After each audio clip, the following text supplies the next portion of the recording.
ನಮಸ್ಕಾರ. ಸಹಕಾರ ಟಿವಿಗೆ ಸ್ವಾಗತ. ಮೊದಲು ಮಾನವನಾಗು. ನಾನು ಎಚ್.ಎಸ್. ಸುಧೀಂದ್ರ ಕುಮಾರ್. ಮುಖ್ಯಾಂಶಗಳು.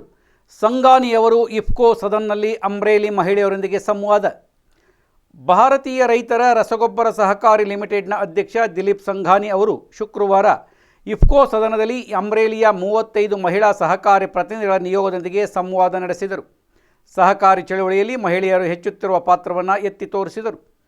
ಚರ್ಚೆಯು ಸಹಕಾರದ ಪ್ರಮುಖ ಮೌಲ್ಯಗಳು ಮತ್ತು ನ್ಯಾನೋ ರಸಗೊಬ್ಬರಗಳ ಪ್ರಯೋಜನಗಳ ಮೇಲೆ ಕೇಂದ್ರೀಕರಿಸಿತು.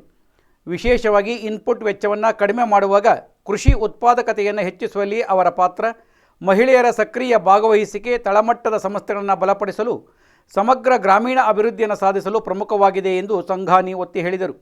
ಈ ಸಂವಾದವು ಸಹಕಾರಿ ಸಂಸ್ಥೆಗಳಲ್ಲಿ ಮಹಿಳೆಯರ ನೇತೃತ್ವದ ತೊಡಗಿಸಿಕೊಳ್ಳುವಿಕೆಯ ಪ್ರೇರಕ ಉದಾಹರಣೆಯಾಗಿ ಕಾರ್ಯನಿರ್ವಹಿಸಿತು. ಇದು ಜಾಗೃತಿಯನ್ನು ವಿಸ್ತರಿಸುವ ಮತ್ತು ನವೀನ ಕೃಷಿ ಪದ್ಧತಿಗಳ ಅಳವಡಿಕೆಯ ವಿಶಾಲ ದೃಷ್ಟಿಕೋನವನ್ನು ಪ್ರತಿಬಿಂಬಿಸುತ್ತದೆ. ಇಫ್ಕೋ ಮಹಿಳೆಯರನ್ನು ಸಬಲೀಕರಣಗೊಳಿಸಲು ಮತ್ತು ಪ್ರದೇಶಗಳಲ್ಲಿ ಸುಸ್ಥಿರ ಕೃಷಿ ಪರಿಹಾರಗಳ ವ್ಯಾಪ್ತಿಯನ್ನು ಆಳಗೊಳಿಸಲು ಇಂತಹ ಉಪಕ್ರಮಗಳನ್ನು ಉತ್ತೇಜಿಸುವುದನ್ನು ಮುಂದುವರೆಸಿದೆ.